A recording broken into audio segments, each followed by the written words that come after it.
গ্রীষ্মের দুপুরটা যেন একটা জ্বলন্ত চুল্লি হয়ে উঠেছিল। রাস্তায় পিচ গলে যাচ্ছে, গাছের পাতাগুলোও নিস্তেজ হয়ে ঝিমোচ্ছে।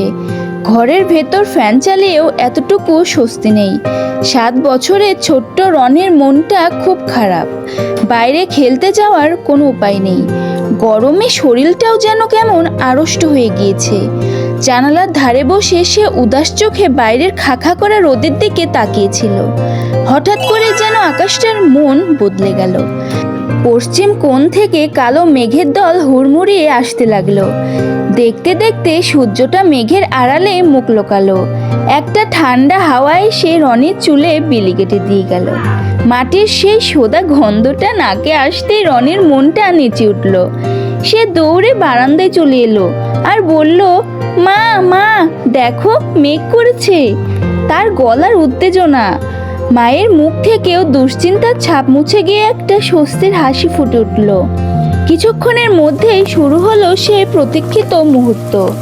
প্রথমে টিপ টিপ, তারপর বড় বড় ফোঁটায়, আর তারপর ঝমঝমিয়ে আকাশ ভেঙে বৃষ্টি নামলো। রনির মনে হলো যেন আকাশ থেকে হাজার হাজার আনন্দের কণা ঝরে পড়ছে। সে আর নিজেকে আটকাতে পারল না। এক দৌড়ে সোজা চলে গেল বাড়ির সামনের ছোট্ট উঠোনটায়। বৃষ্টির ঠান্ডা জল তার মাথায়, মুখে, সারা শরীরে পড়ার সাথে সাথে গরমে সব ক্লান্তি যেন ধুয়ে মুছে গেল।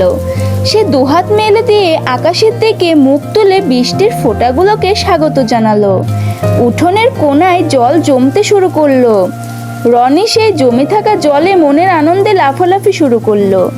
জলের ছিটানিতে তার সারা শরীর কাদামাখা হয়ে গেল, কিন্তু তাতে তার কোনো আফসোস নেই। এই মুক্তি, এই আনন্দ সে আর কোথায় পাবে?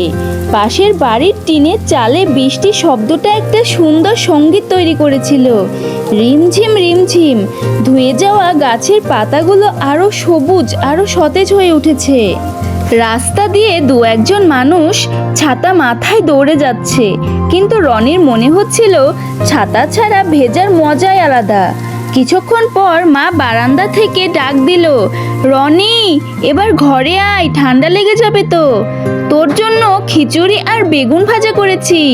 মায়ের ডাক শুনে রনির আনন্দ দ্বিগুণ হয়ে গেল। বৃষ্টিতে ভেজার পর গরম খিচুড়ির চেয়ে লোভনীয় আর কি হতে পারে। সে ভেজা শরীরে দৌড়ে ঘরে ঢুকলো। মা ওকে ভালো করে মাথা মুছিয়ে আর জামা পাল্টে দিল।